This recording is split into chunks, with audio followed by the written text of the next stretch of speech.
طب أنا دلوقتي اكتشفت إن أنا واقف عند مستوى معين من النضوج النفسي. أنا اكتشفت إنه أنا سني غير متوافق مع العمر الوجداني، يعني أنا راشد بس أنا لسه في مرحلة الطفولة على المستوى النفسي.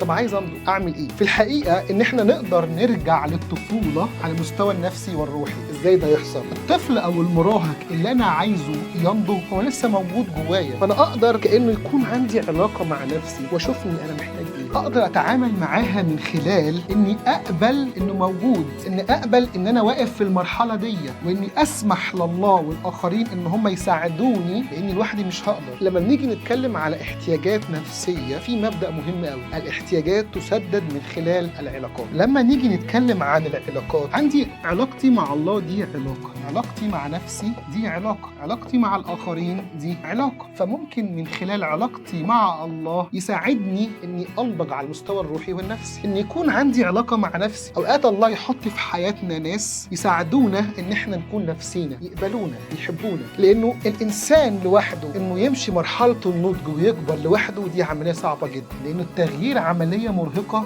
وبتاخد وقت طويل. فأنا لوحدي مش هقدر، إحنا محتاجين علاقات آمنة. لو نتكلم عن علاقات آمنة تشمل المثلث، علاقتي مع الله علاقة آمنة، علاقتي مع نفسي علاقة آمنة. إني أكون علاقات جديدة يكون العلاقة دي شكلها علاقة آمنة، دي حاجة ينفع نشتغل عليها.